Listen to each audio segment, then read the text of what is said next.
Blog Talk Radio.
And welcome to Golf Talk Live. I'm your host, Ted Odorico.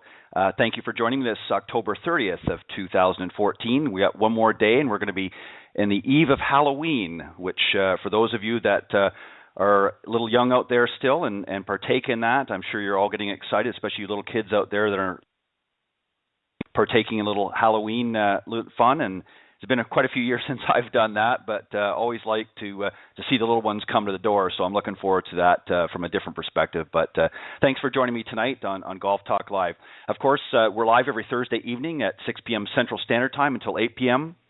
And for those of you that are just tuning in for the first time, I appreciate you following us. And you just simply go to www.blogtalkradio.com. And up in the search key, you can type in Golf Talk Live, or, of course, I'm all over Facebook, and I'll give you that link here in just a minute. But if you want to call and speak to either myself or the guests at any time during the live broadcast, you can do so by calling into the program at area code 646-716-4667. Or you can certainly email questions or comments to me at any time during the broadcast or otherwise at ted.golftalklive@gmail.com. That's ted.golftalklive@gmail.com. And as I mentioned, of course, on social media like Facebook, you can certainly visit the Facebook page at facebook.com/Golf Talk Live blog. Make sure you have blog on the end of that. And appreciate it if you'd like the page while you're there as well. Always keep the page updated with who's coming on the program. And also for those of you that are on Twitter, you can certainly follow me on Twitter at Ted and Buck CEO. That's Ted and Buck CEO. CEO, of course, spelt in caps. And you can follow me there. That's my Twitter handle. And again, I keep updates for the program through Twitter as well. So appreciate if you follow on both of those social media formats. And last but not least, of course, if you want to visit the Golf Talk Live blog, you can do so at www.golftalkliveblog.com. And I'm going to be making some changes on that for the new year as well, so keep posted for that. I'm very excited tonight. I've got another great guest joining me here in just a moment. But let me just again remind everybody that the broadcast is live here on blogtalkradio.com every Thursday from 6 to 8 p.m. Central Standard Time. That's 7 to 9 for you on the East Coast, and I believe 4 to 6 for those of you on the Pacific time. My special guest tonight, of course, is Kevin Lacey, PGA Professional and Director of Golf at the Emerald Bay Golf Club in Destin, Florida. And he's also a Golf Channel Swing Fix instructor for the past 5 years, teaching a lot of you great golfers, or certainly wannabe golfers, from literally all over the globe. So he's going to be joining me here in just a second. We're going to be talking a little bit about Emerald Bay and a little bit more about golf, of course, and get Kevin's perspective a little bit on what he likes to do and helping some of those students. And also, too, as I've mentioned in the last several months, Kevin is part of a group that's been coming on here the last couple of months out of the South Coast Golf Guide, which I've mentioned several times on here. A good friend of mine, Jonathan Laird, who I've been partnering up with the last couple of years. He's sending a lot of these great professionals my way and giving them an opportunity to come on here, not only to talk about themselves a little bit, about what they're doing to help the game, but also about some of the great facilities that they're working out of here in the southeastern part of the United States. Lots of great golf down there, and especially for you up in the northeast and colder parts of climate. If you're looking for some great golf, we got lots of great courses down there, and you can find a good bunch of them, just like you will tonight at Emerald Bay Golf Club, right in the South Coast Golf Guide. And you can get more information about that at southcoastgolfguide.com. We'll talk a little bit more about that as we go on. But as I mentioned, Kevin Lacey is going to be joining me here in just a moment. And he's one of Florida's top PGA golf instructors, and certainly an accomplished player. He has had the distinct honor of being named the PGA's President Counsel on growing the game of golf for the past several years as well. And as I also mentioned, he's a Golf Channel Swing Fix instructor for the past 5 years, and has been working with a lot of different teaching golfers really from all over the globe, and a lot of great accomplishments under Kevin's belt. And as I mentioned, he's also the director of PGA golf instruction at the Emerald Bay Golf Club here on the Emerald Coast in, of course, beautiful Destin, Florida, which is literally about 30 minutes down the street from where I am. So always glad to have a local here as well. Done a lot of great work. We're going to talk about that here in a moment. Let me just tell you just a little bit about the Emerald Bay Golf Club, and we'll get Kevin on here in just a moment, and he can tell us a little bit more. Emerald Bay, as I mentioned, is in Destin, Florida. And it's a prestigious golf, really a golf community centrally located along the shores of the Choctawhatchee Bay, and I hope I get that right, between Destin and the beaches of South Walton. Destin, Florida, of course, has been a long-standing vacation destination known for its superior golf courses, and of course that tradition is exemplified here in the beautiful Bay, Emerald Bay Golf Club. So without further hesitation, let me bring Kevin onto the program. Good evening, Kevin. Welcome to Golf Talk Live. Hi, Kevin. Hi, good evening, Kevin. I'm not sure if he's still with us or not. I can hear something in the background. Kevin, welcome to Golf Talk Live.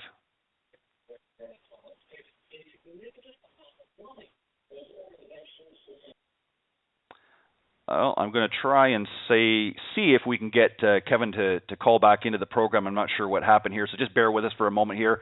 Also, later in the program, while I'm waiting for Kevin to come back on, let me just remind everybody as well, a little bit later in the broadcast, after Kevin has been on, I'm going to talk a little bit about Tiger Woods, some of the things that are going on in Tiger's world.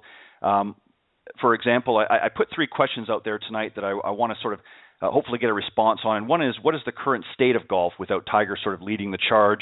My second question, of course, are Tiger's best days behind him?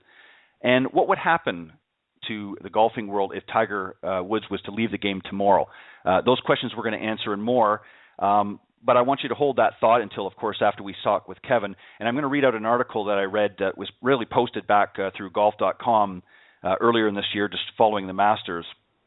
And want to see if maybe some of you share the same thoughts as what's in the article here. And then I'm going to read out some of the comments that were posted following this particular article that was written back in April 29th of this year, as I said, by golf.com. But as I said, we'll just wait here for a few moments and let Kevin contact back into the show. As I said, I'm not sure what happened, but it sounds like maybe we had a technical issue with Kevin. But we'll hang tight there and bear with me. A couple of quick notes, as I said, while I wait for Kevin.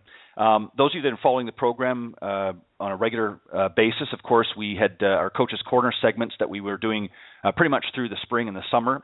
I'm going to have those come back. I've decided to take a little break from that as I prepare for the new year. I'm going to bring that segment back, and I'm going to be sending out a schedule to all of those that participated and more. So be looking for that in your inbox. That's going to be coming out here in the next few weeks. I'm going to be sending out an email to everybody with the new schedule for next year, and hopefully you'll join on board again and commit to your dates. And for those of you that aren't familiar with the program, basically what I did was the first hour of every Golf Talk Live program, we had a segment called Coach's Corner, and a number of teacher professionals from literally all over the United States chimed in on this.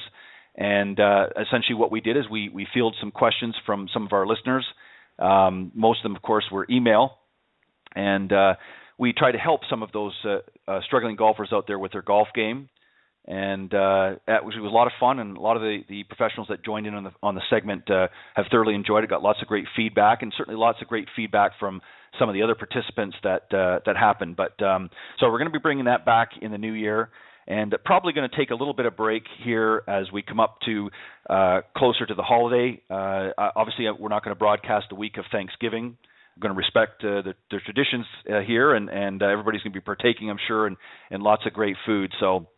We're going to take a break during the final week here of November, and then we'll probably close off probably about 2 weeks surrounding the Christmas holidays, and then jump right back in shortly after New Year's. And I'll give you a list of the dates coming up in that shortly, but just wanted to make you aware of that. And looking at doing a lot of other things as well with the program. I'm going to be looking at traveling a little bit more with it and going to some different locations. And I did a few locations last year, and really had a great time. Doing it last year. I did a broadcast from San Antonio, Texas, when I was on vacation last year, and had a great time. So I see that Kevin here, I believe here is ready to join us. So let me bring Kevin on the show. Kevin, welcome to Golf Talk Live. Hey, Ted. Glad to be here. How's your day going? Well, it's not going too bad. I thought we had you on there a moment ago, but I think it might have been somebody else that might have called in on a wrong number that didn't respond. But I'm glad you joined us. I've already introduced you to the crowd here, so I appreciate you coming on board. But Kevin, let's start off first and foremost. Let's just obviously want to ask probably the most obvious question is sort of how you got started in golf and sort of what led you to become a PGA professional. That's a great question. I get asked that a lot. Like most juniors, they pick up sports along the way. My father introduced me to golf, and I like baseball, basketball, and golf was just a fun summer sport growing up in Michigan. But that's the beginnings of it. And then I kind of decided that, this is what I really wanted to do, and to become a PGA member. And I've been a PGA member since 2005. So. And I've devoted most of my time to teaching. As a player, we all want to play this game at a high level, and sure. I find Ted, I find a good satisfaction when I teach, whether it be juniors, adults, and or tour players. So I teach right. all over the board there. So, and that's basically the roots of it. Everybody goes out and practices the game and wants to play for a living, and it brings so much joy to people to help them out in their game too. So, well, and I think and I'm sure you can probably agree with this. I think it's difficult really to kind of balance both. I mean, obviously, when you sort of once you've been bitten by the golfing bug, and we all would love to play at that higher level, but to also tackle the teaching side of it is very difficult really to do both, because you need to, in order to be a top player, you've got to be able to have the commitment to be able to play on a regular basis and practice all the time, and very difficult to juggle a teaching schedule around that as well. And I think that's why a lot of the, it's kind of interesting, and I don't know whether you've felt this way, as time has gone on, but a lot of teaching professionals have told me in the past that one of the things that they found very surprising, a lot of them got into the profession. Obviously, they wanted to help others with their golf game, but they got in thinking, wow, this is going to be great. I'm going to be able to play a lot of golf, and quickly found that golf is probably one of the last things they get to do, because they're just so gosh darn busy. So, and I'm sure you've probably found the same thing at times. Yeah, I find that true, and I do schedule times for myself, and I'm fortunate that I do all teaching. And with teaching golf, what I predominantly do with my lessons is I'll spend time with them on the range, but for the most, as some of your listeners will gladly hear this probably, because I take the golfers out on the golf course, and I do that routinely because I want to see how they perform out there. I get the best sense to see what they do when they set up to a golf shot, and get a feeling for what they're thinking before they actually hit the shot too. So, but in regards to your question of playing, I do pride myself on keeping sharp and playing with my students as much as I can, and always never saying no to someone who has a 911 call, fix my swing. Yeah, exactly, and that's true, and I think a lot of the men and women that are in the profession, I think, are starting to realize that they've got to find balance. I mean, it's great to have your teaching schedule, your calendar filled up, but at the same time, you've got to schedule yourself in there as well, because it's important for us to stay sharp. I obviously teach as well, and as you know, that's tough to balance. There's 24 hours in a day, and yeah, it's tough to, and then it's tough to well, and on it. top of that, you got possibly some family commitments and things like that. So you got to kind of juggle all that in there as well, and it can be difficult at times. So it's very hard for those of you listening out there that maybe just don't. I mean, they think it's very glamorous all the time, and it certainly is an exciting industry and an exciting business at times. But it is a lot of hard work, and to sort of stay at the top of your game, it is a commitment on both, whether it be the playing end and also the teaching end as well, because you've always sort of got to keep up with what's happening in the industry as well. Yeah, all the different changes. That's so true, Ted. The industry changes with regards to equipment.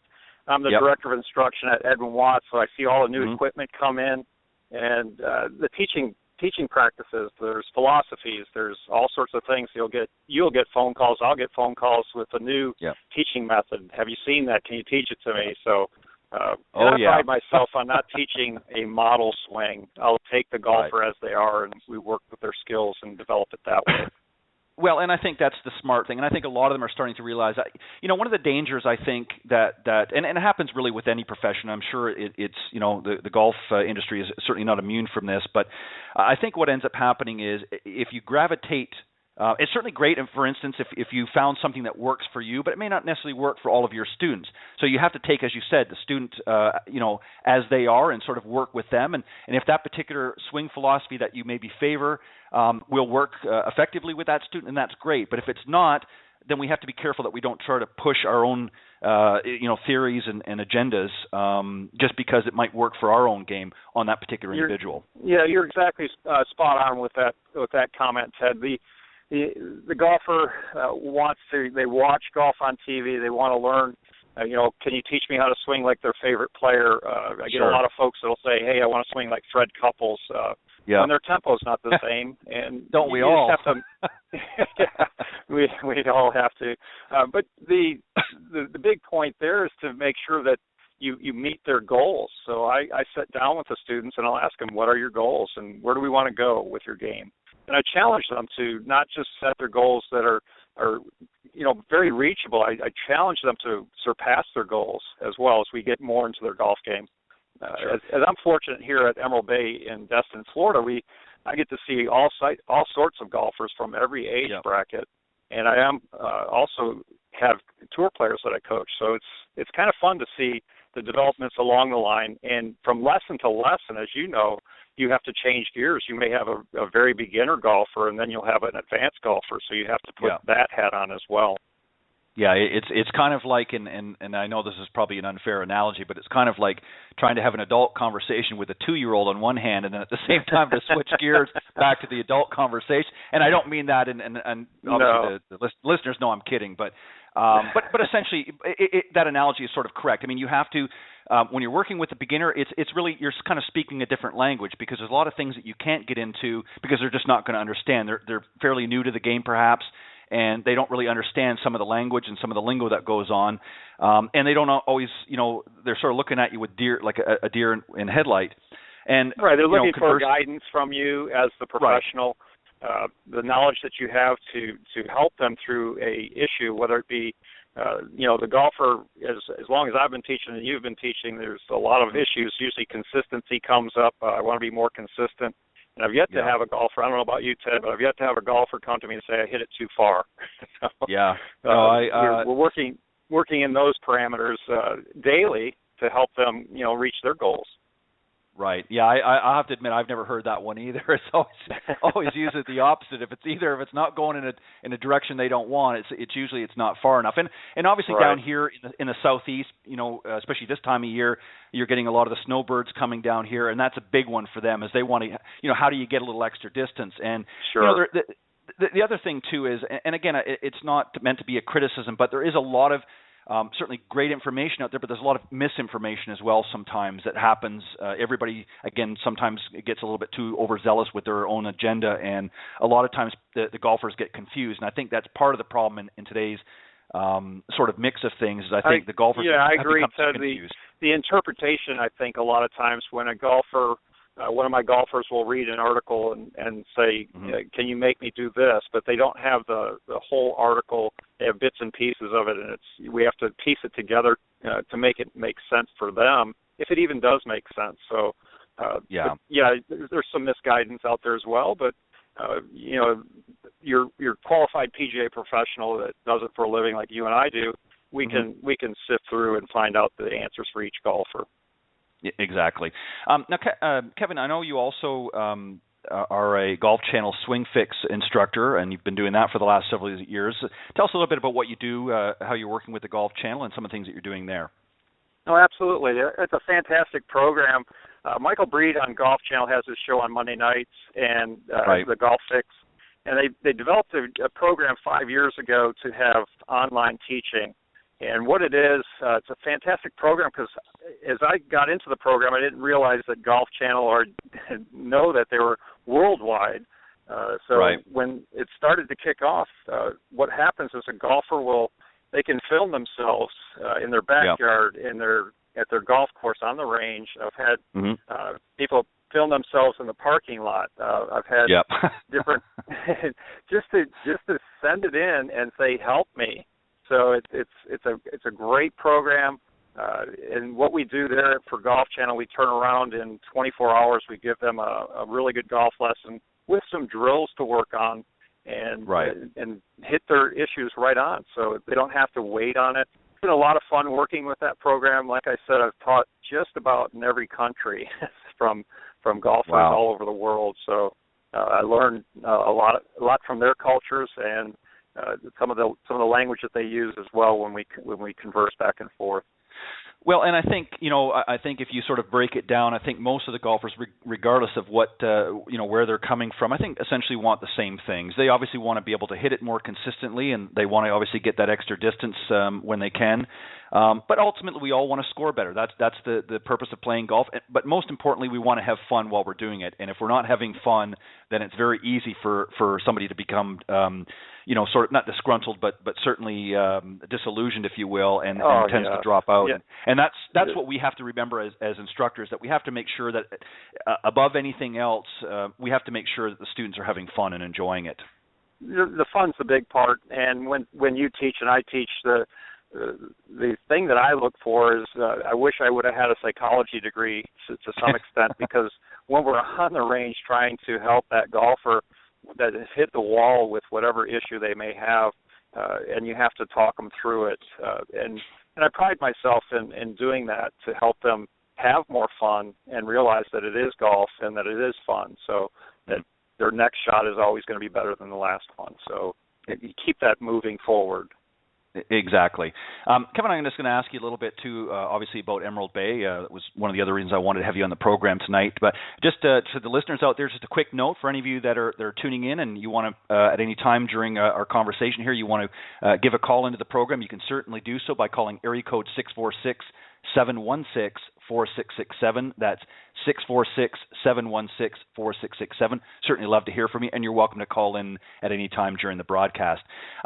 Kevin, of course, you work at a great facility down in Destin. I love Destin. I'm over here, of course, in Panama City Beach, Florida, just a hop, skip, and a jump down the road. But obviously I make a frequent pilgrimage, if you will, down to Destin, because you're just about 25, 30 minutes down the road. Right. And, Emerald Bay is certainly a great golf course. I read a little bit out there. I know it's a golfing community as well. Tell us a little bit more about it and some of the great things that you're doing there at Emerald Bay. Absolutely. Emerald Bay Golf Club is located in Destin on 98, and it was built in 1991. The family that built it, the Osbornes, built it, and the designer was Bob Cupp. And what we did recently, we did a redo of the design. We brought in Bob Cupp, and the owner, and he has three sons that do a fantastic job. We have Buster, Peyton, and Garrett that do a good job. They went around the golf course and remapped a lot of the holes, redid some of the holes, and every green is brand new. All the bunkers are state-of-the-art. They're called Billy bunkers, and they're just fantastic to hit out of. We built more tee boxes so that you can have more enjoyment in the game. We have 5 separate tee boxes, which Ted, with golfers, as we get older, we lose some distance. So in the PGA, we have a great program that says tee it forward. So I'm finding that our members here at Emerald Bay are playing and actually having birdie putts now because we've moved them up a tee.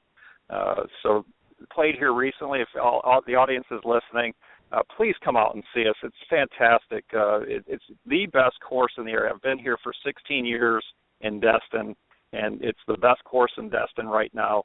And it's a must play if you're in the southeast as well. So, but all the greens are brand new. Bermuda Ultra Tiff Dwarf and tee boxes are new. Bunkers are brand new. We've redone some of the holes. It's beautiful golf course to come out and see us. Now, you've touched a little bit on this. You'll understand when I ask this next question, but maybe you can expand a little bit more. Obviously, Emerald Bay is a type of course that has a little something for everybody. How does it set up for the less experienced golfers out there? And then tell us a little bit more what they do to obviously make it a little bit more of a challenge for some of the more experienced players. Well, great. Let's start with the more experienced players. We've added 400 yards, so we're at 7,050. It's very challenging at that level, being at sea level too. So that's not an issue with the very good golfers. The ones that we want to capture are the golfers that are getting into the game. We're always trying to grow the game, and we wanted to make it more enjoyable for them. So by adding a fifth tee box, we have them Roman numerals, so you can play whichever number you want, and instead of playing the traditional blue, red, and white. And it's really made it easier for the golfers to have more fun. I think as your golfers and my golfers, if we have birdie putts, we're really excited. So that opportunity has been given to the golfers here at Emerald Bay. We've got one hole that we had. It was a forced carry, and for the most part, a lot of the golfers couldn't get over, so they'd have to go to the drop circle and drop from there. But now we have a tee box that's they don't have to deal with that. So it's so much more playable too, and it's really fun. So. Yeah, and that's something that I think that the industry is starting to recognize now as too. And there's a lot of articles that have been written, a lot of conversation talked about some of the expansion of golf, if you will, in the 80s and even into the 90s. There was obviously a big boom of golf courses, and everybody's had to be a little bigger and better as they went along. But the downside to that, and from your and my standpoint, I mean, it was a great thing. It was exciting to see a lot of these golf courses. But for the average amateur out there and the high handicappers especially, aesthetically it looked great and that, but it was a very tough challenge for a lot of these people, and I think it actually had in some ways had a negative effect. You're right, Ted, and that's what Emerald Bay probably had as a reputation. Was when like I said, I've been here for a long time, and they said, well, it's too tough of a golf course, or I can't play there. There's too much of this or that. So they've really not softened it up, but made it a much more enjoyable experience for the average golfer to the beginner golfer as well. And again, challenging for those that want to play the championship tees. Yeah, and that's important. I mean, you have to. I think one of the things that a lot of the facilities, not just courses such as yourself, but when you're dealing into some of the bigger resort courses that you see in other parts of Florida and around the United States, they obviously want to have an aesthetically appealing and to the eye and so forth, but they have to also make it accessible for really all levels of golfers. And I think for a while there was a tendency to focus on the bigger and the better, and obviously as the gentlemen on the PGA Tour were hitting a little bit longer, they wanted to add that extra distance as well. And what ultimately ended up happening is a lot of the vacationers really weren't having as an enjoyable time as they thought they were going to have. And I think, you've seen that in the last few years, particularly some of the decline. But I think they're starting to recognize that, and it's coming back. And obviously courses like yourself are adapting as things change, as the climate changes and as the golf climate I'm referring to changes out there. Courses have to be willing to adapt. And I think, what you're saying here tonight that Emerald Bay has done, certainly they're staying on top of things. We sure are. It's an industry that you want to stay fresh, and to stay fresh in this industry, you have to have a product that's available for all levels of golfers. and we've done that here at Emerald Bay, and I'm proud of the family here that owns it, and the family here that works here as well. We've got a great director of golf, Gerald McCall. We've got a fantastic superintendent, Scott Sewell, and we do a great job to make it an enjoyable experience from our beverage cart to the cart attendants, from the shop staff, our assistant professionals, and of course myself teaching here. I take pride in that as well, bringing a good product to the golfer. Right. Now let's again switch gears just a little bit and go back to you for a second here, Kevin. Tell us a little bit about some of the things that you do, how you approach to helping those who need a little improvement in their game, and then we'll talk about some of the special programs that you're running at Emerald Bay, in addition to obviously your traditional lessons. Absolutely. Starting with teaching philosophy, what I'll do with my golfers, my approach is specifically geared to help the golfer immediately diagnose a problem, Ted, and the cause of the particular problem, and when it first appears, and how to correct it without wasting, hours and hours of hit or miss practice sessions out on the range by yourself. So that's what I tell the golfer when they first come to see me. You'll have a golfer say, I have a slice or a hook, I can't putt, or having difficulties out of sand traps. So that's what I try to do real quickly to give that golfer the confidence back that we can work as a team to get their game back on track. So that's the main philosophy that I'll use as a golf professional to help the golfer get better. Perfect. In regards to teaching all golfers too. Let me just jump in here real quick, Kevin. Yeah. I hate to cut you off. Let me just jump in real quick here. We've got somebody that obviously wants to come online here, so let's bring them on. Let's take a call. Awesome. Oh, good evening and welcome to Golf Talk Live. You're on with myself and Kevin Lacey from Emerald Bay. Hi, how you doing? Not too bad. Who we have the pleasure of speaking to? My name is Jim Eamon. Hey, Jim. How are you? Hi, That's Jim. one of my golfers there, Ted. Well, welcome to Golf Talk Live, Jim. Thanks for calling in. You got a question for us, or are you just? Well, yeah, I got a question. I just want to call in and say hi to Kevin and tell him what a great job he's done for me and my golf game since I've been coming to see him. He just turned me around. I was pretty down at the time with my swing, and he just gave me so much confidence in myself and just turned me around. It was just unbelievable. That's awesome. Jim, Thanks, Jim. And you keep me posted with all your progress reports too, and that's what I like my golfers to do. Is when you do select me as your coach, I work as a team, so it's not my way or the highway. We talk about the things that we want to work on, and we get goals together to get there. And building confidence is a big portion of this game, to have that confidence to take it to the next step. So thanks, Jim. That's always good to hear your voice and talk to you, and I look forward to seeing you soon. Oh, no doubt about it, Kevin. The only thing I would ask you is, any good tips on me making more birdies? Making more birdies, yeah. That's always a good question to answer and field. When I tell my golfers to make more birdies, we've got to keep the ball in play, number one, and then we have to work on our short game. So the short game is included when you work with me. We talk about the 100-yard shot and in. So we're going to get our scoring clubs with our wedges, whether we have 4 wedges or 2 wedges or 3 wedges. And then lastly, the flat stick, the putter. We have to spend ample time practicing that. And the drills that we talk about too, Jim, when we're in our private lessons, those are the ones that I want you to work on. But again, we're gonna focus on having confidence to make more birdies too. Okay. Jim, let me, just before we let you go here, thank you again for calling into the program. But let me just ask you a quick question here. Sure. Obviously, as you indicated when you first called in, that there was a point when you were kind of struggling with your game, and obviously Kevin has helped you out with that. Just give us obviously you can't get into all specifics, and we're going to let you handle that in your private lessons, but just give us maybe just a little nugget, if you will, of some of the things that Kevin has helped you work with.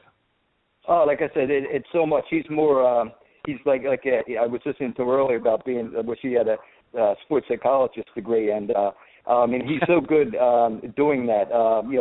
As we're working on our drills, he'll just stand behind me. I was telling my wife how we do it, and he'll stand behind me and he'll just say, okay, here's Jim Lehman up here on the tee, and he's nice and relaxed, and you know, he's about to hit his driver, and but I was AC just so good with that and making you relax and just think about different things about the game and how do you approach it, you know.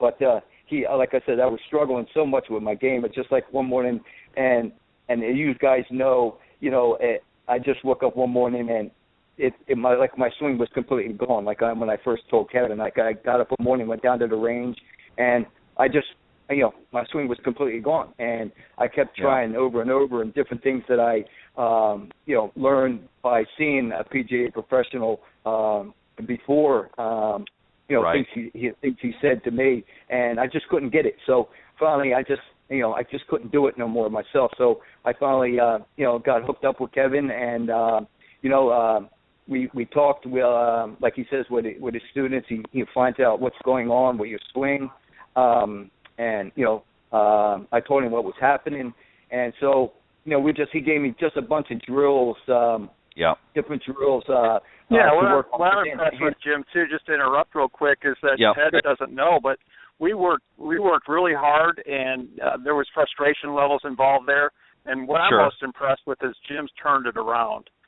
You know, we work as a team, but he's really put the effort into it as well. Well, and that's a key. Go ahead, Jim. Go ahead. No, I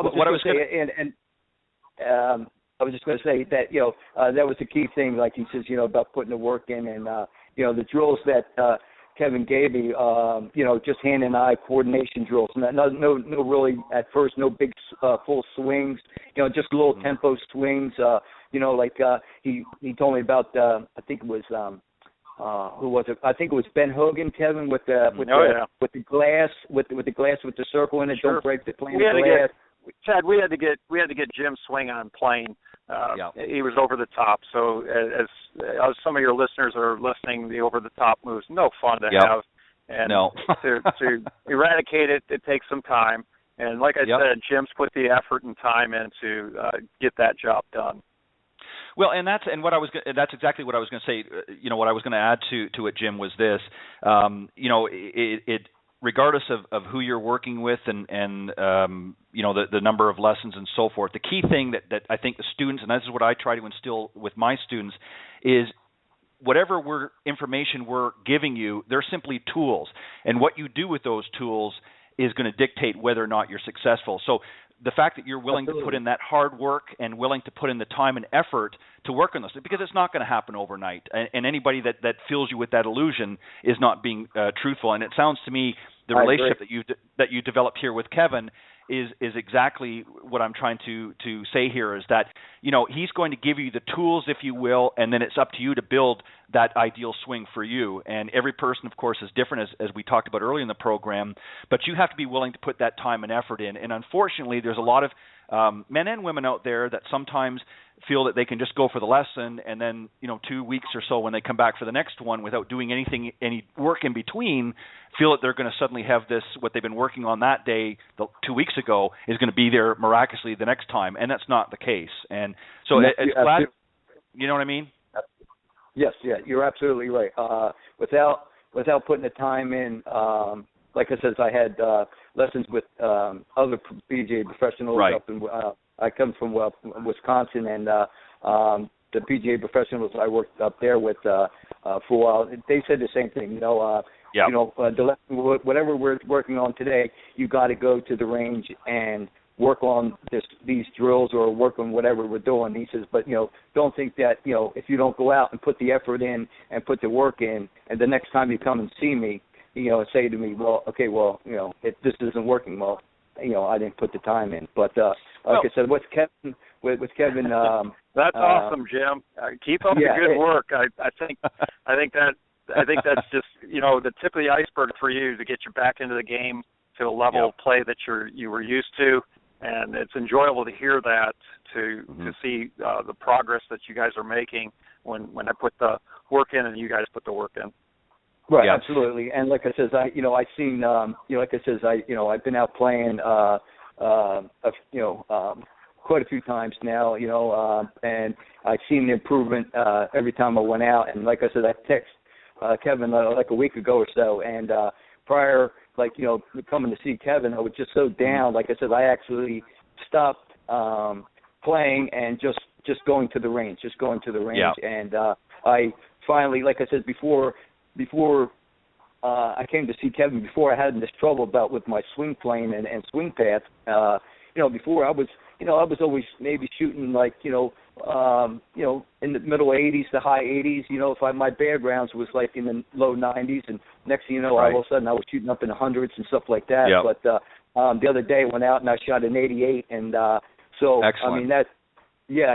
I mean that's like shooting at like an 82 for me. I mean, because right. it was just. Finally, oh man, everything was working. Everything was working so well, and like I said, I told Kevin, I said if I made a few more putts, I probably would have shot maybe an 85 or something. But there we go. That's what we talked about. Yep. How can we shoot lower, make more birdies, or make more birdies? There you go. Make absolutely, more putts. Right. And it just felt so good. And like I said, then when you're hitting good shots, that confidence, and that's even for the pros and you guys yourself, this, that even the pros talk about it all the time about confidence. You know what I mean? And once they get that confidence, and that's what's happening to me. Right. I'm getting my confidence back, and like I said, working with Kevin and doing my drills that he's given me, it's just turned me around completely. And like I said, I went down to the range today. And it was awful windy today down on the range today, but I still worked on the drills, and excellent. like I said, I with working with Kevin, it's done wonders for me. I really thank him a lot. Well, Jim, well, that's great. I look forward to seeing you again, Jim, and thanks for calling in. That's awesome to hear that, and hopefully the audience and the viewers hear that as well. And we have. As golf professionals, Ted and I, we have really good success stories, so those are fun to hear when we hear them.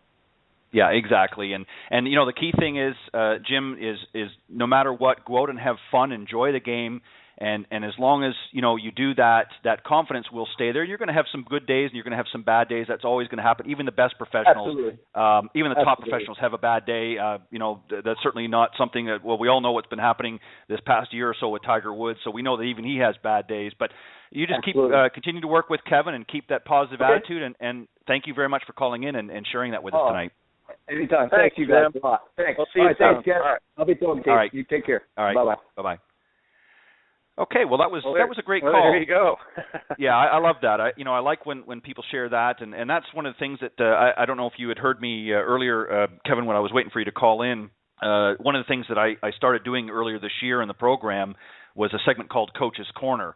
And one of the things that I did with that is we tried to help some of the listeners out there that they would email or what have you their questions into the program, and I had a panel discussion of several teacher professionals on at the same time, and we tried to sort of help them with the program, and that's something that I want to bring into 2015 as well. I think it's important that we help to make it interesting. Roundtable discussions on golf issues. Yep. Exactly, and it wasn't just a matter of sort of having the same thing. We tried to, I had a number of people that specialize in certain areas, specialize in the fitness side of it, so we tried to, mix it up as well. And I think that's important. I think that getting different perspectives sometimes, what might work for one might not work for somebody else. So it's good to have that discussion. So, Kevin, that was a polite way of sort of saying I'd like to throw you in the mix when we start up again in the new year. So I'll get you information out. Yeah, I look forward to it. Keep me posted on that, Ted. Be more than happy to help out and share my experiences as well with all the golf experience that I have here. Yeah, it's a lot of fun. Everyone that participated this year had a really great time, and several of them came back. I tried to mix it up every week with some different PGA professionals now from really all over the United States. We had them from virtually every corner, and it was a lot of fun, and they certainly enjoyed doing it. Many of them actually did multiple shows. They enjoyed it that much. So definitely we'll keep you in the loop. Kevin, while we're continuing on here, let's talk a little bit. Let's finish up here on Emerald Bay. You were about to talk about some of the other programs. And don't forget, listeners, you can anybody else wants to call in. Go ahead. No, I was going to say anyone else that wants to call in, we'd certainly love to hear from you. Again, the number is 646-716-4667. And Kevin, go ahead. Yeah, we've got Emerald Bay. What we've got with the renovations that took place, we were closed from February of this year, so we've had a grand reopening in August. And we have a good membership now that is a new membership. We're getting more and more, The programs that I'm starting to run, we have a membership director, Michelle. She does a fantastic job, and tournament director as well.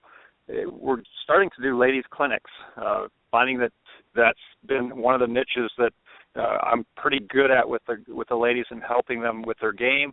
And we just had our first one, and we had really good success. And what we're doing with that is we're having about an hour and 15 minutes or an hour and a half clinic, and then afterwards we have cocktails and hors d'oeuvres for them. So they kind of like that to blend in.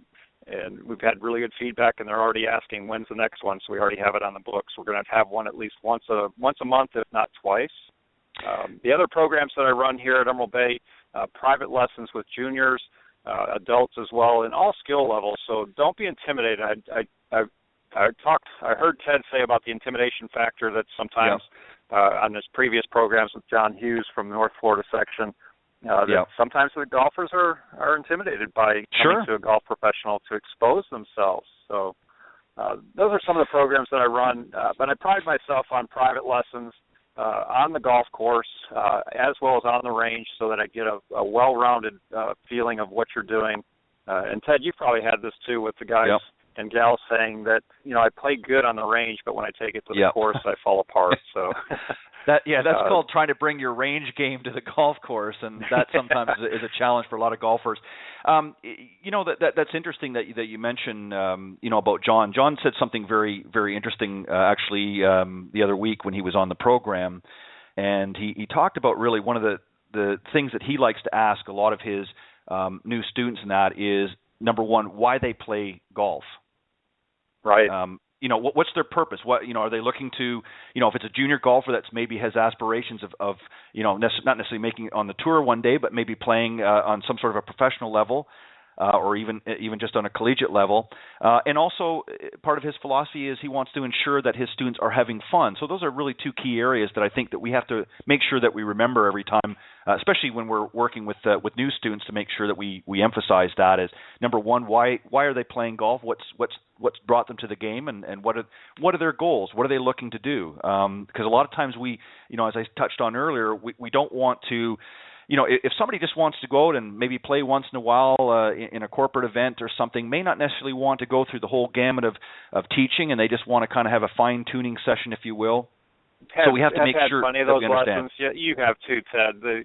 The golfer will tell you what they'd like to do, and like you said, I start out my lessons by, what do you like the most about golf? What's attracting you to this game?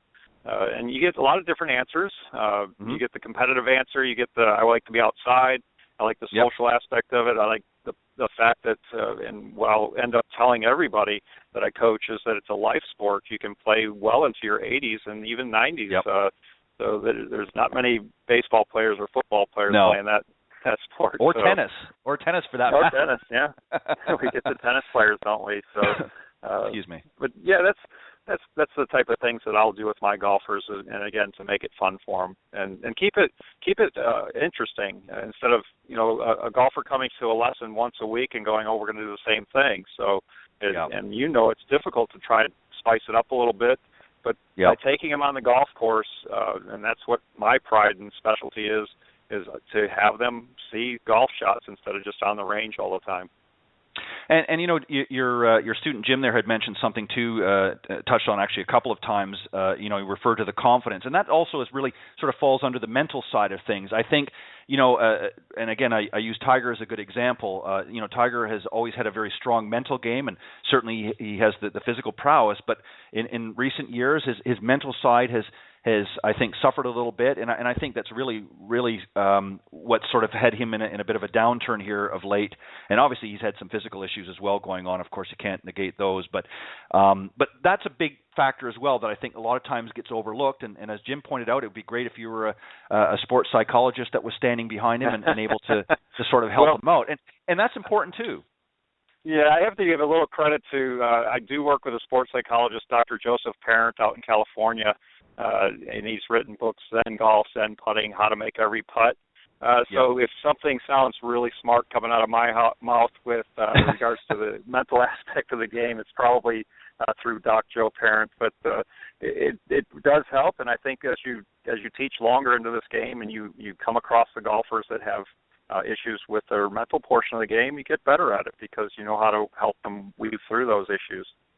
You see, and that's a perfect example, Kevin. The difference between a golf professional and many other professions out there. We're very humble. We're certainly glad to give an accolade to somebody else besides ourselves, and that's something that you'll find in this business. We're certainly not afraid to give credit where credit is due, and that's fantastic. And I'm sure if he's tuning out into the program this week, he'll appreciate those kind words. But you're so right. There's so many aspects to the game, and I think that as professionals, it's not just a matter of keeping updated with the technology and the equipment and things like that. We also have to keep updated with what because golfers change. This new millennium that's sort of come through have different needs and different aspirations than maybe what they did 20, 30 years ago. And, you can't just sort of teach under the same philosophy all the time. There's certain basic principles and certain things that we have to sort of follow, but the needs are changing. Time restrictions for a lot of people right now don't maybe have exactly. You know what I'm saying? Right. That's a big one. That's a big hurdle that they've tried to get over, and discounting course green fees and some of the other things that they've tried to do to get people out there can be good to a point, but it can also have an opposite effect and a negative effect. So, we have to make sure, number one, that we're listening to the students as they come in and find out what their goals and what their aspirations are, and as I said, not just sort of willy-nilly try to do what we feel we need to do, but they're the boss. When they come to me, they're the boss, and when we talk, we work as a team to understand again what their goals are to help them accomplish them. But I'm also a big proponent to help surpass your goals. It's amazing how so many golfers will set their goals, and I'll go, you can do better than that. I know you can. So, and I'll push them to that limit depending on what they're trying to do with their game. So you run into that problem or issues as well, Ted. So it's fun. It's a challenge, and I accept it, and we go after it each day. Well, the thing is that as professionals, we have to be challenged as well. It's not just about the players. I mean, obviously we're there to help them, but we have to feel like we're being challenged, and some days we're challenged more than others. But that's what makes it interesting. I think that's what makes it a fun job as well, is the fact that we're not dealing. I think if you were dealing with the same thing day in, day out, it would become very mundane and very boring. But because we are dealing with different skill levels and different new challenges, and absolutely within the segments of your lessons, whether they're I always call my lessons are a metric hour. They're longer than an hour. So I don't like to put a time clock on somebody's golf game. I like to make them feel comfortable that we're going to accomplish what we want to and surpass it and give you more things to work on. Right. There's been a lot of changes, and I've made no bones about this on the program before. There's certainly been a lot of changes in the industry over the last couple of decades, obviously with equipment and technology and things. Some good, some not so good. I'm sure that you've I don't know how often you've had a chance to go down, whether you make it every year or not, but obviously you've probably been down to the PGA merchandising show. PGA show, yes. I've been last year and the year before, and it's just amazing the equipment that's out there to help the golfer or confuse the golfer at times. So yeah, exactly. And this is really where I think that we have to find a sort of happy balance. And one of the things, and I'm all for, and I've again made no bones about this, I'm all for the technology. I don't want to give any illusions that I'm not, but I think sometimes we have to remember to put it in its place. It's there as a tool for us to help and not to sort of take over the lesson. And I think, unfortunately, at times it's happened.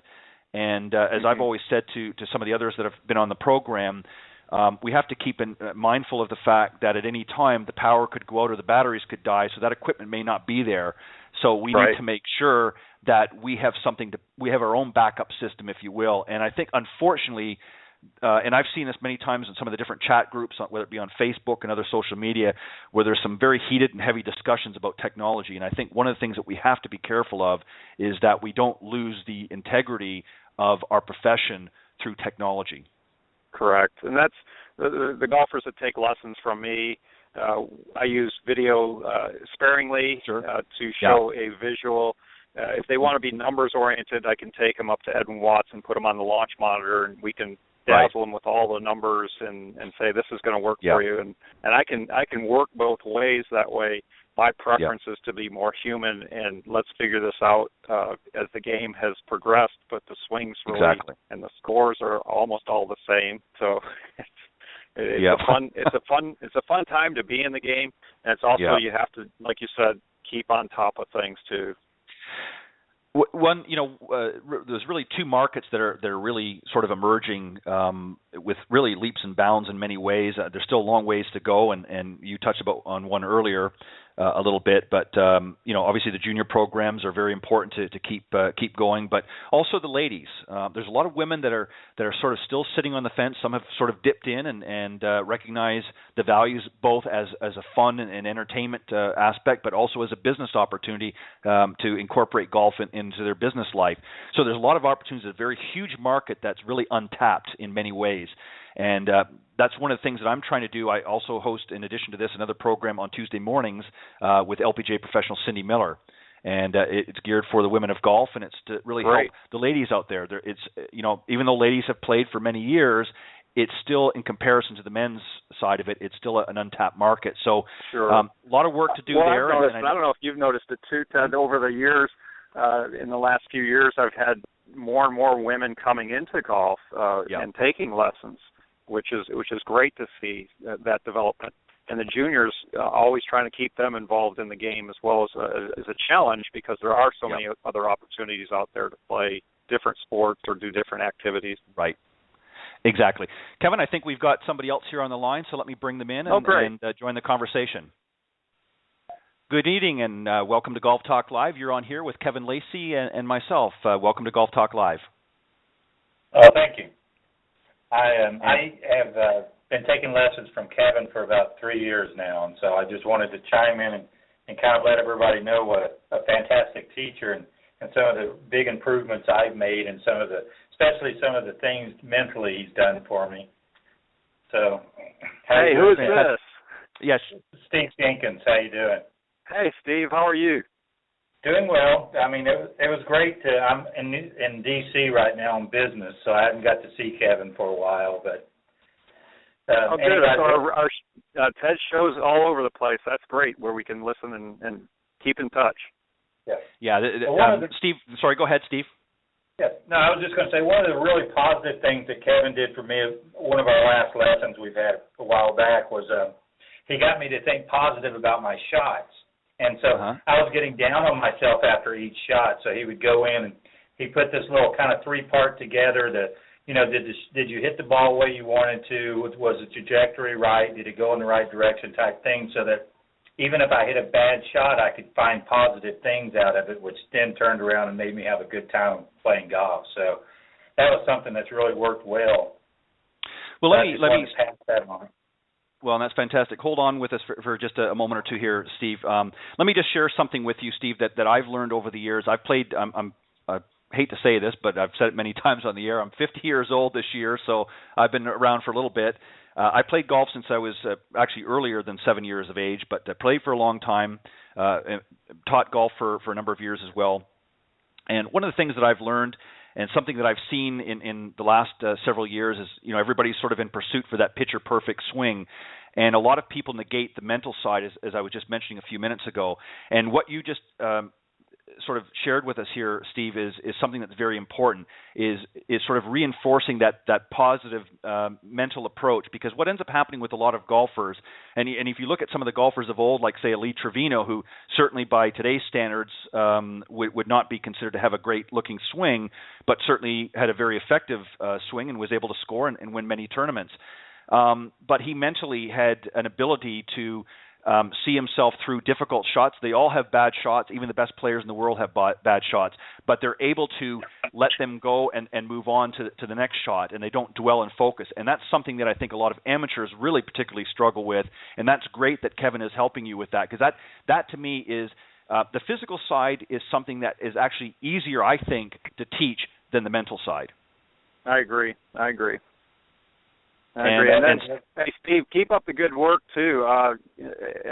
As the listeners will hear, that these golfers that I work with, they put the work in, and I'm just an instrument that helps them get there. So I'm proud of you. I'm proud of all my golfers that go after this game and keep positive about it and have fun with it. Our big theme is always have fun with it. Exactly. Steve, let me ask, before I let you go, let me ask you one final question just with respect to Kevin. Okay. Was it sort of, I mean, obviously, I'm sure you worked on several aspects. Was there one particular area of your game that you were really particularly struggling with that Kevin has really sort of helped you sort of see the light and you've noticed some improvement in? Is there one area of your game particularly? Well, yeah, one of the areas I came in and I was a horrible putter, but I thought I was doing everything right, and a couple of lessons Kevin had me going through and getting a good stroke and a good contact with the ball, because a lot of times I would go in and I'd hit the ball and I'd end up short. And so he basically said, well, why are you lifting the club up? And so I was actually putting more loft on the club than actually I thought I was doing, and I was ending up short. So a couple lessons, he straightened me out on that. But and then before I go, I just wanted to say one more thing. When Kevin talked about his metric hour, I mean, yep. And this is no lie, I've actually taken lessons with Kevin for an hour, and we were out there for 2 hours. And yep. It wasn't any, it was just, it will be in the mail, Steve. so he's a fantastic teacher, so I just wanted you to know that. Let me lay a little secret on here, Steve. When a coach spends 2 hours with you, whether it be on the range or out on the course, that's usually a good indication he's having a good time. If he's cutting you right to the hour, then you know he's not having a good day. So that's a compliment. That's a good point. Yeah. Okay, good luck, Kevin. Thanks a lot, and we'll see you soon. Good to hear from you, Steve. Thank you, Steve, for calling in, and thanks for tuning into the program tonight. Thank you. You're very welcome. All right, Kevin, we'll just sort of wrap up maybe a final minute or two, and you're certainly welcome to stick around as long as you like. I'm going to be talking actually about Tiger Woods here in just a little bit, so you're welcome to stick around here with me if you've got the time. Just maybe sure, some final thoughts. I'll hang out. I've got I like the Tiger Woods subject. Okay. I'd like to hear what's new happening with him, and if you don't mind me hanging out for a little bit. No. Not a problem. The more the merrier. So we're glad to have you here. Let's sort of wrap up a little bit, if you will, and then I'll get into that segment. Sure. Talking about Tiger. Just sort of let again the listeners know a little bit again about Emerald Bay and how they can go about getting more information on that and how they can get in touch with you. And then actually, but before you do that, I see someone else has decided that they want to call in here in the last minute, and we'll bring them on here. Excellent. Good evening and welcome to Golf Talk Live. You're on here with Kevin Lacey. Excellent. Good evening and welcome to Golf Talk Hi. Live. Hi. Good evening. You're Hello. on the air. Welcome. Hi. How are you? Hi, this is Wilson Long. Hey, Wilson. Welcome. How are you? I'm doing great. And where are you? You're not in Destin, I don't think. No, I am in North Mississippi, in Tupelo, Mississippi, home of Elvis Presley. Excellent. All right, Wilson. I have over the years have been visiting with Kevin and Emerald Bay Golf Club, and I wanted to give a shout out to the quality of Kevin's ability and Emerald Bay's golf course. Both the professional and the course have met my expectations. I get to come to Destin about every 6 weeks, and a part of my trip there is to enjoy time with Kevin and the folks there at Emerald Bay. And anybody that's in the listening ears ought to for sure play the golf course and see Kevin for instructions, because he is one of the best. Oh, thank you, Wilson. Well, Wilson, I'm going to ask you. That's what I like about this game. It brings those people to it, and they appreciate what we do. Well, exactly. Wilson, let me just ask you a couple of questions first. I want to ask you something about Emerald Bay. I don't know if you've had a chance. You said you come out here roughly about every 6 weeks, depending on your schedule and that. Have you had an opportunity to come out since the course has sort of reopened with some of the changes? And if so, what are your thoughts on some of the new changes they've made? Oh, I think I have played the course after its improvements have been made, and all the greens have been reworked. As you mentioned earlier, the Right. bunkers have been reworked, and it is a premier golf course. It would hold up to any of the courses in the Panhandle, and the owners have done an excellent job, and it's a friendly course for the golfers to play. So I would encourage you to take advantage of such a quality course, and you're going to miss out if you don't spend time with Kevin there throughout the Panhandle. His name is renowned as a golf professional, and I couldn't say anything more about him professionally and personally as to the quality that you would receive from an instruction standpoint. Well, thank you very much, Wilson. That's very nice of you to say, and I'll tell our audience as well, and Ted, that Wilson puts a lot of time into his game as well, and he's very studious about it. He takes notes. We have a notebook going that we can refer back to it to see what we've worked on, see what's worked in the past, and move forward. So good job on that part. I like it when my students do take notes, and we can work together that way. Yeah, I like it. I'll be there on the 9th, and look forward to being with you during that week, and encourage others to get some teaching time under Kevin's tutelage there. I look forward to seeing you. When are you coming back? The 9th of November. 9th. I'll be there for the coming week. Up. All right. That's it. Fantastic. Okay. Wilson, just very quickly, if you've got just one more quick second, just if you can share just a very quick little snippet of what something particular that Kevin has helped you work on that you've really sort of seeing an improvement on that maybe you were having some difficult challenges with earlier. Just something very quickly if you can. Well, I've had problems with my driver for years, and Kevin has been able to help me with getting my driver to be the favorite club in my bag rather than the least favorite. And in doing so, he has been able to keep the lower part of my body stationary as I make my swing, and I'm able to hit down through the driver, where in the past my lower body would move up, and so he has attacked that in a very studious way, and I look forward to showing him how I've improved with my driver. Great. I look forward to it. Well, fantastic. All right. And Wilson, well, thank you very much for sharing that with us, and I appreciate you calling in, and thank you for supporting the program tonight. Absolutely. Thanks. Thank both of you. Thanks, Wilson. All right. Thank you, Wilson. Okay. Kevin, if you want to just sort of continue on, I don't want to obviously. No, that's good. I don't mind calling in. That's fine. Yeah, you're welcome to. Exactly. You're welcome to call in. For those of you who are still listening out there, if you want to call into the program, very quickly. The number again is area code 646-716-4667. That's 646-716-4667. So if you want to call in, Kevin's going to stick around here for a little bit longer. In a few moments, we're going to talk about Tiger Woods a little bit, and some of the things that just some thoughts that I had to share, and some questions I had to ask, and we'll see if Kevin can chime in here as well. But by all means, feel free at any time to call in, and if you want to chime in about Tiger as well a little bit later on, you're welcome to do so. We'd love to hear your thoughts. Kevin, just sort of very quickly, we'll wrap up on Emerald Bay here a little bit, and if there's anything that you want to mention that's coming up particularly, by all means, go ahead. Sure. Just for your viewing audience or listening audience, give out the phone number. It's 850-837-5197. We've got a great staff on board here that will answer your questions when you call about the golf course for rates and so forth. We have deals going on, and they can quote those for you. We've got great professional staff. We have Trey Carroll, and we have Hudson Lindsay, and, of course, our director of golf, Gerald McCall. So please feel free to call in. And in contacting me, I'm not shy about giving out my email and or phone number, so I'll do that now, Ted, if that's okay with you. Yep. By all means, my go ahead. phone number, again, it's Kevin Lacey, Lacey, 850-598-1968.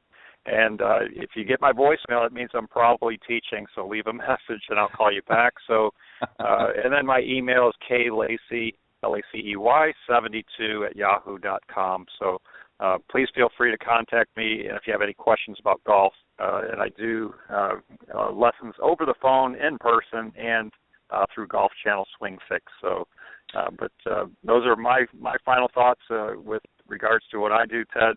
It's not all about me all the time. So I exactly to you and the golfer.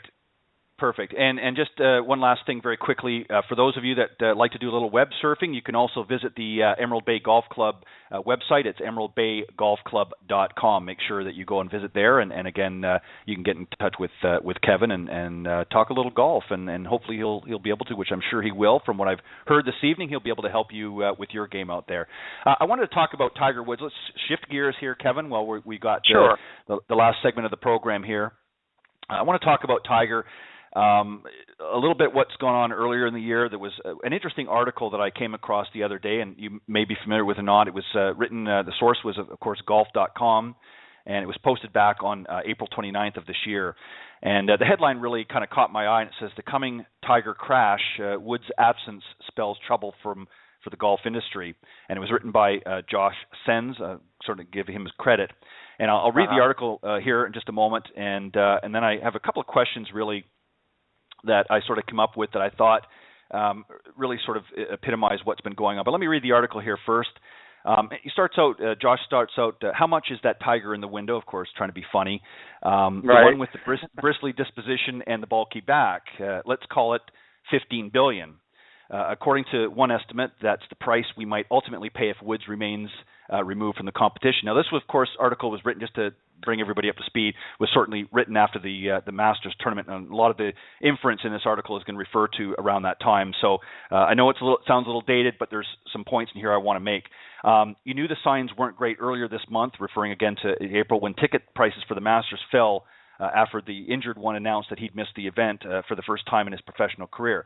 Single-day badges, which had sold the day before for $1,165, plunged to $940.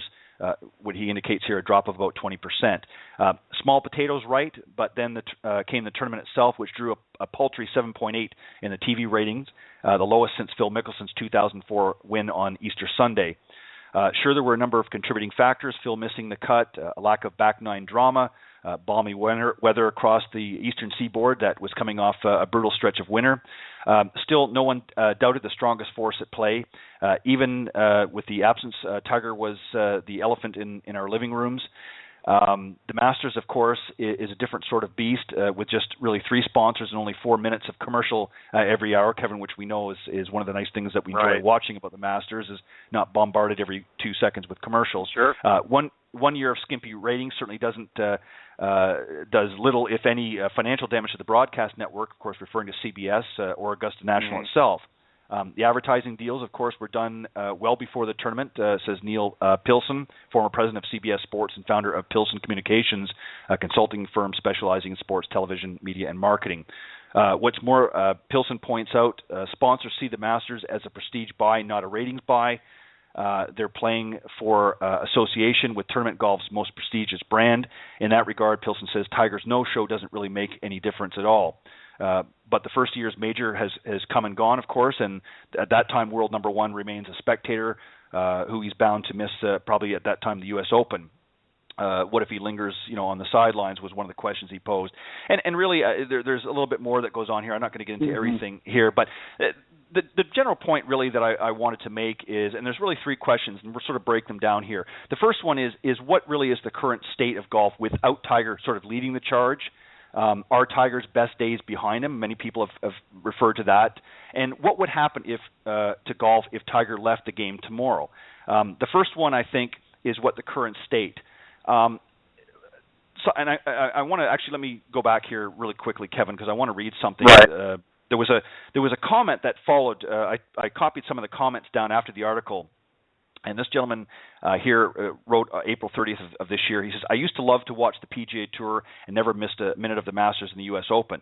This year, if I watched an hour of the Masters, I'd be stretching it a little. Today's players, in his opinion, are boring, mechanical, personality-less, just sort of invented in his mind, invented a new word, arrogant, entitled, cloned, etc. And he goes on and talks about a few specific things. One of the things I think that's happened, unfortunately, both good and bad, with sort of Tiger coming on the scene, is it certainly brought in a wealth of not only money and resources to the PGA Tour and some of its outlying brands, but it also brought in a new sort of army, if you will. I don't want to call it an army, an Arnold's army, but his own army, if you will, of followers. But it's also worked as a double-edged sword because now everything in golf seems to be measured against Tiger Woods. What are your thoughts on that as we tackle sort of that first question? Where is the state of golf, in your opinion, without sort of Tiger Woods in the forefront anymore? Well, those are big shoes to fill. We're fortunate enough to be in the presence of his great years, and now he has to have a rebuilding process taking place. Once again, we've seen that before. The state of the game, younger players are starting to step up. The number one player in the world, Rory McIlroy, is 23 years old. I don't consider him boring. He's fun to watch. His hip speed is the fastest that's ever been tested, I think, at the PPI, Titleist Performance Institute. So, when everybody is entitled to their opinions, but you have players like that are coming to the forefront. But the state of the game without Tiger, there is a lack of. I have golfers that I coach that say, "Oh, he's not playing. I'm not going to watch this weekend." Or I'll ask, and maybe you'll ask too. Did you watch the golf tournament this weekend? No. Where did they play? Was Tiger playing? So that's still out there. That's the state of the game for that purpose. And then one of the answers to one of your questions that later on is the process of getting a comeback.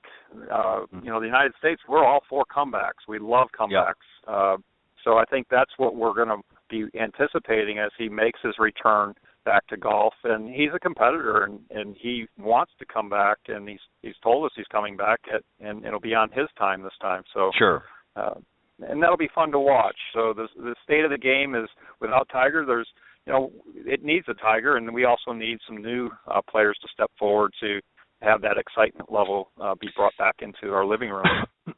Well, and I think too, and you kind of have to look at things in the way the world is today, and unfortunately, and not to sort of cast blame anywhere, but I think the media has a little bit of responsibility to share here as well. I think they've certainly built up the game around Tiger as though it was his own.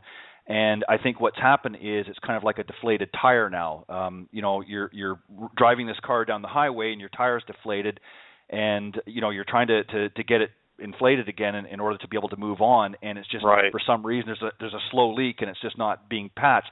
And what's happened is I think, and I'll read out very quickly here, just another gentleman that did it sort of along the same lines as the first one. He said, parity is boring. No matter how high the quality of play, a level playing field where there is a different winner each and every week is boring to all but the hardcore fan. The casual fan did not spend Saturday night talking about Jordan Spieth, and then in brackets sort of who, and making plans where to catch the back nine on Sunday. So, there's obviously a camp of people who are a little bit bored with the current play, but there's not always going to be a Tiger Woods making that Sunday charge all the time on a regular basis, or as Nicklaus did and Palmer before, and so on and so forth. Those players are very unique. The game has changed so dramatically in the last several decades. As an example, you have a more international field now playing. It's not just here in the United States, but there's a lot of players, very accomplished players from around the world, like Rory, of course, and others. And so the level of competition is much higher than it was 20 or 30 years ago, and certainly people can debate that. So there's a lot of factors involved, and I think people are, again, not to knock what Tiger has done, but I think there's been too much emphasis, and I think the media has a little bit of blame to share there by focusing on, if Tiger's not in, well, let's not have a party this week.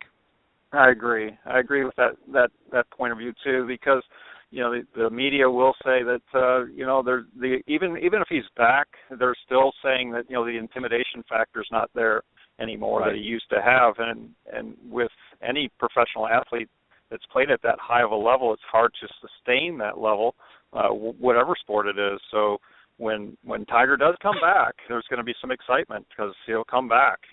He's already told us. So and we're all looking for, at least the golf industry, they should be looking forward to it. Sure, and this, let's move on, to the next question. And I know you touched a little bit about this, but in your opinion, do you think Tiger's best days are behind him, and if so, why? And what do you see for the future? That's hard to answer with a yes or no. Right. His best days behind him, I believe, one time in one of his interviews when he had, I can't remember what year it was, but the media asked him, "Is this your best year?" And he said, "Not by a long shot. I think when he was 12, he won 48 tournaments or something." So, yeah. if you take the totality of his career, it goes back to his amateur days as well. So, will we see better Tiger days? I think so. It'll come sporadically as we see the golfers out there that are playing in their 40s.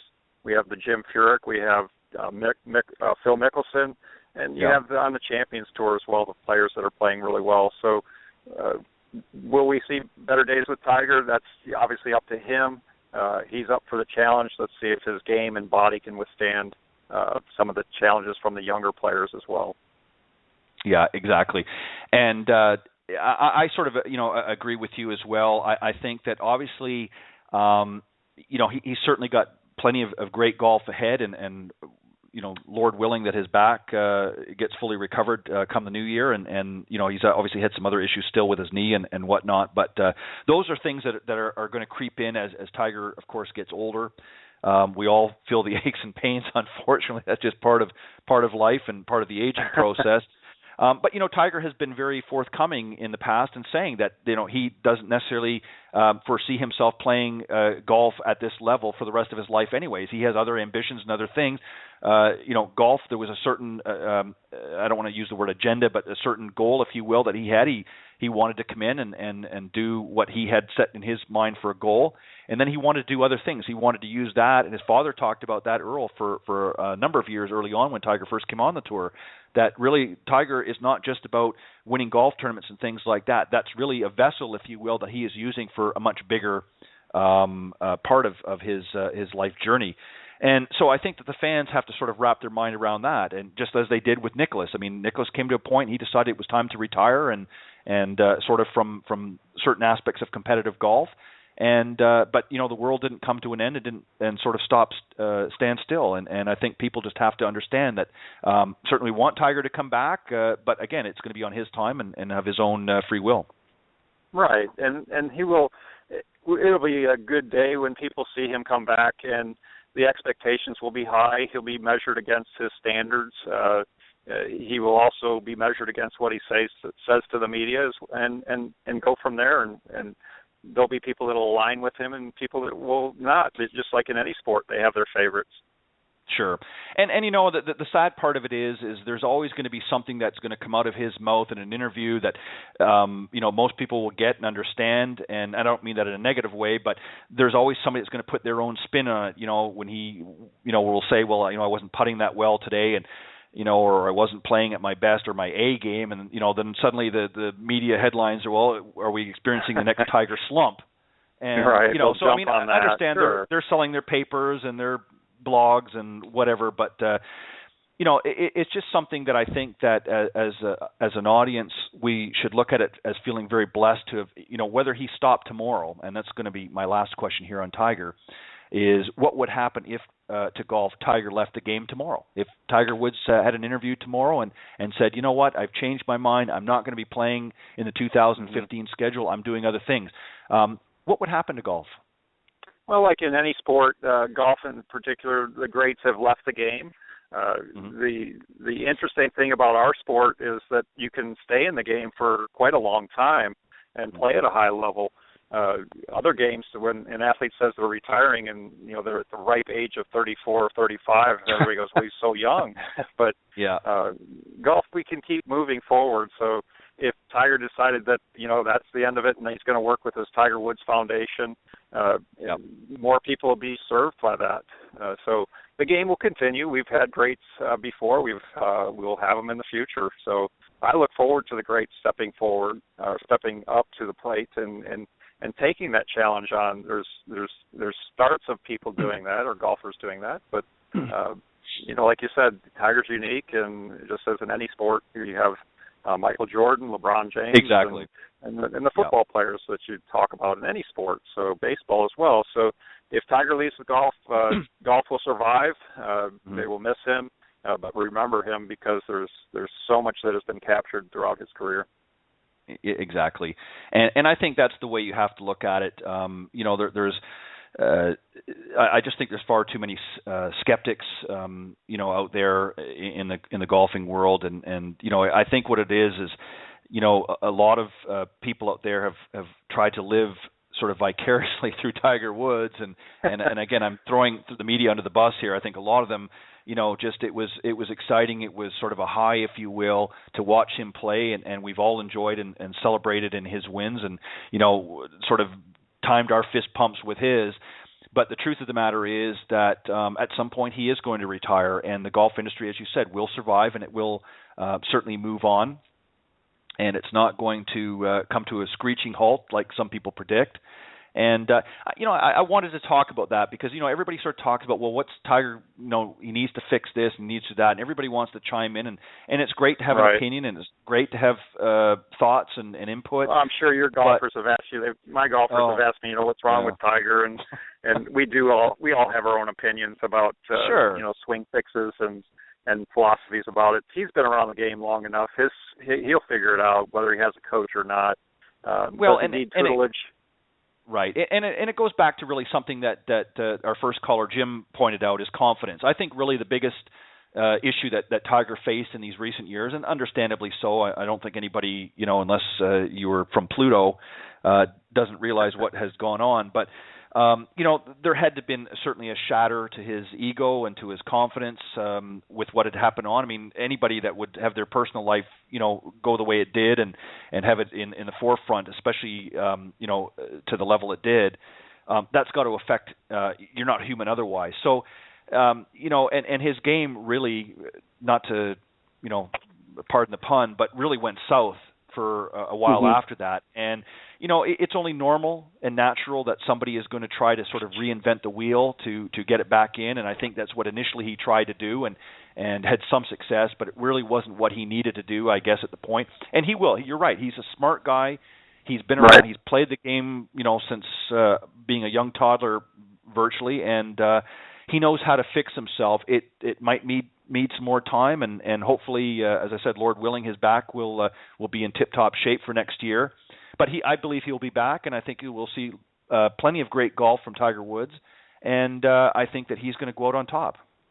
I agree, and I think the guys on the PGA Tour welcome him back. They like his spirit to compete and to bring on those challenges within each tournament that he's in, whether it be the majors or not. So we'll see. It'll be soon. It's nearing the end of October, and I believe from what I've read, he's coming back to his tournament coming up soon. So I'll be anxious to see what happens.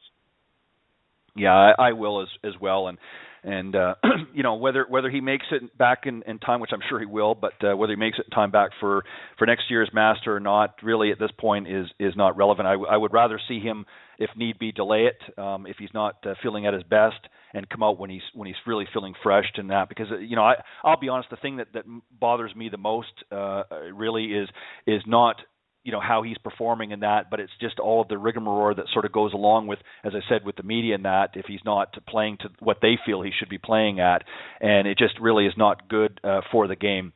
And I just wanted to talk about that a little bit tonight on tonight's program, following your segment there, because I think that, there's a lot of people that have been sort of toiling around these questions, and it's been regurgitated for the last several years on the Golf Channel and other forums and that. And it was just something I wanted to. Plus, he's been absent for several months now, so it fuels the fire to talk about it and to get excited about it too. So that's what I'm leaning towards, is the excitement factor to come back. And because he says he is, so that'll be fun. And like you said, if he doesn't come back, golf will survive and thrive. Yeah, exactly.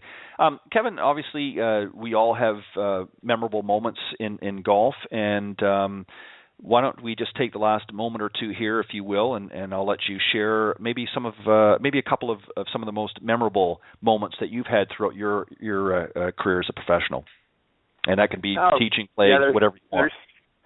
They're too hard to pick from. I'm usually fly a little bit below the radar, so it won't be about me as much as it'll be about probably a golfer that I've coached.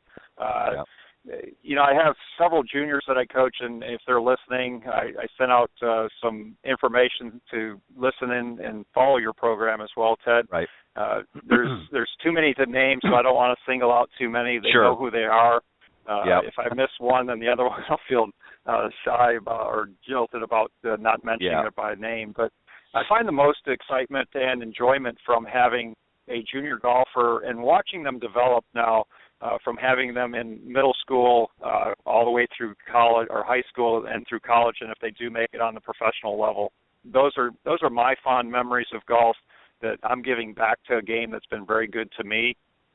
So it's hard to say that I'm not going to say I had a hole-in-one somewhere or I had a best round. So it's more about the golfers that I coach and hopefully mentor through not only golf issues but life issues as well, and teach them the proper ways to handle situations, whether it be on the golf course or off the golf course. So those are my tidbits. And again, like I told you, I fly below the radar, so you won't get much about me telling me about myself. Yeah. So.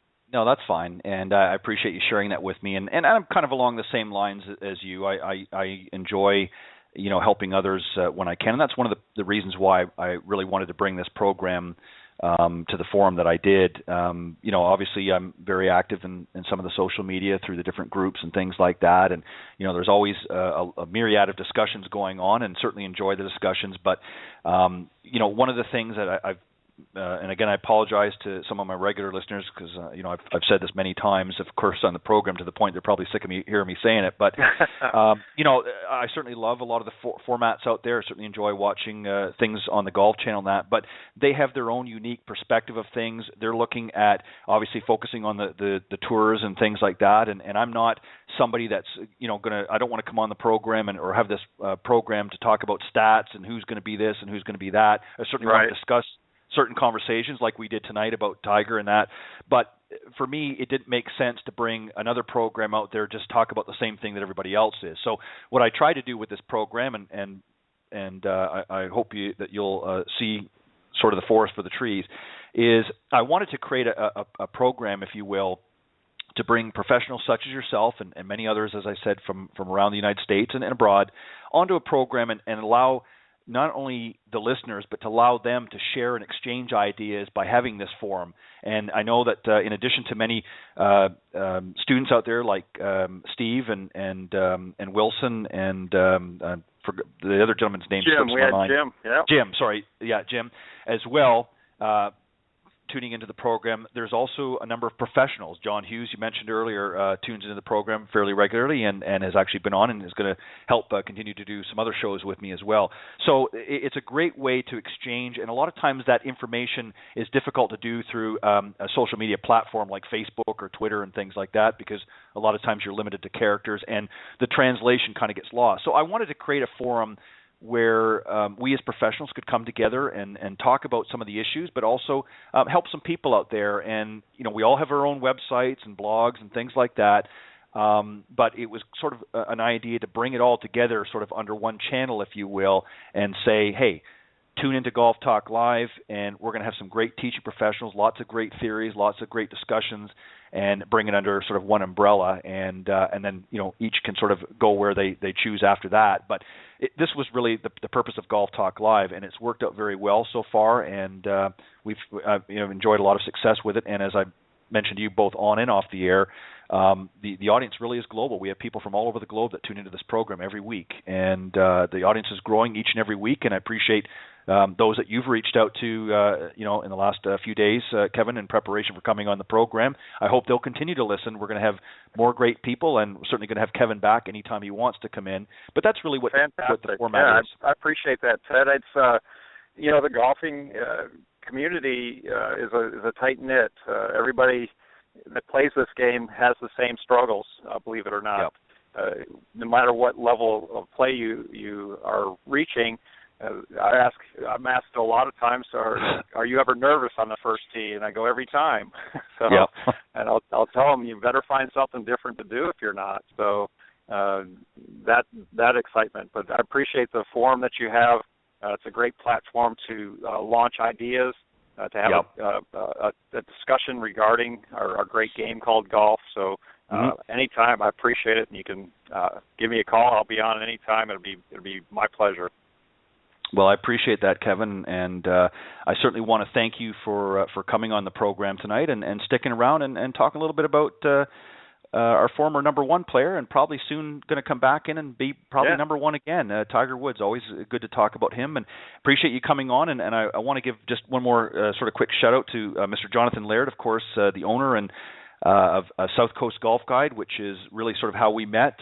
Jonathan, of course, has a great publication here in the Southeast, and of course, Emerald Bay is one of the great courses in the Destin area that is featured in that golf guide. So make sure you get a copy of that, and you'll get a little bit of information that maybe we didn't touch on tonight, and certainly you'll get the information on how to call in for tee times and so forth in the guide as well for great courses like Emerald Bay. So make sure you do that at southcoastgolfguide.com, and also make sure you go to Emerald Bay Golf Club.com and check out their website as well. And Kevin, you want to give out your numbers and your email one more time just for the listeners before we sign off? Yeah, and again, please come and see us. You'll be extremely impressed with the professionalism of the golf course staff, and of the golf course itself will speak for itself. My number again is 850, that's the area code, and then 598-1968. And my email is klacey72@yahoo.com. And I look forward to hearing from your listeners, Ted. And what my tagline is, and I tell all my golfers all the time as I sign off, I always tell all my golfers to keep after it, and I put an exclamation point after it if I give them some notes. So that sounds good. Kevin, I'm just going to say a quick couple of final words, and then we'll sort of part off, as they say, into the sunset. You got it. We'll close the program. I want to thank, of course, Kevin Lacey, the PGA Professional, and from Emerald Bay Golf Club for joining me tonight. But I want to particularly thank and share this opportunity to thank all of my listeners worldwide for faithfully tuning into Golf Talk Live each week. I certainly have the honor and pleasure and enjoyment of having a number of highly talented coaches, teacher professionals, some authors on here, entrepreneurs like to stop by, as I say, and it's through their participation and guest appearances that have really helped to make Golf Talk Live a first-class show. So I want to give a special thank you to all of you listeners out there from all around the world. And just a couple of quick personal notes. Again, Mr. Jonathan Laird at South Coast Golf Guide. Thank you, Jonathan, for all your continued support, and appreciate it. And if you want to get a copy of that guide, you can go to southcoastgolfguide.com and find out where you can get your hot little hands on a copy. A lot of the great courses down the area in the Southeast, literally from Mississippi right over here to the Emerald Coast, are carrying the guide. But you can also, if you're out of the area and maybe you aren't planning on coming down here in the next month or so, Jonathan will actually make arrangements and have one shipped up to you. So when you want to plan your next trip down here, you'll have some information at hand. I want to thank also Meredith Kirk. For those of you who don't know, Meredith Kirk Golf, of course, from Myrtle Beach, South Carolina. And she was also the 2014 Mrs. South Carolina. And she just handed over her crown just a few days ago, I noticed on Facebook there. But she's been on the program. Great lady, a great ambassador for golf. And wanted to do something a little bit different, and she entered the contest and actually entered in the Mrs. USA competition back in August of this year. Didn't win the competition, I believe Mrs. New York did, but had a great time and just a great ambassador for the game, and also a teacher professional as well, and does a great junior program as well. So thank you, Meredith, for all your continued support. And she's actually going to be in the works of having her come back on the program and talk about her great year here in 2014. I want to also thank Nikki and Tiffany Litherland from over in Australia. Another great professional, Nikki, and his wife, Tiffany, who I believe, I'm not sure, they're either expecting or just had another little one there. I believe they're expecting still. Thank you for helping spread the word down in Australia and all around the world. And Nikki's going to be coming over here to the U.S. again shortly, and when he does, we're going to have him on the program. And I also want a special thank you to Mr. Bernie Pinder from Ontic Golf. Ontic Golf, of course, is a company which custom designs putter, which I'm the proud owner of one. Bernie sent me one off shortly after appearing on the show. And also Mr. Peter Doyle, a teacher professional, but also one of the best guys, club makers and club fitters that Ireland has ever produced, and he's over there in Ireland, of course, and he continues to support and share with his followers and so forth the program here. So I want to thank all of you again for tuning in and listening to the broadcast live here on Golf Talk Live. And just a quick reminder as well, the Women of Golf, who I share my sort of co-anchor, if you will, with none other than probably one of the hardest working women in golf today, and that's LPGA professional Cindy Miller. We'll be on every Tuesday at 9 a.m. Eastern Standard Time right here on Blog Talk Radio. The call sign for that is, of course, Women of Golf. It's not on the Golf Talk Live. It's blogtalkradio.com/Women of Golf, and that's Tuesday mornings at 9 a.m. Eastern Standard Time, so make sure you tune in for that. And other than that, Kevin, I think we've just about thanked everyone, and again, thank you very much for joining me here on Golf Talk Live. It's my pleasure, Ted, and thanks to all your viewing or your listeners, and I hope to talk to you soon. Not a problem. Thank you, everybody, and we'll see you back here next Thursday at 6 p.m. Central right here on Golf Talk Live. God bless everybody and have a great week.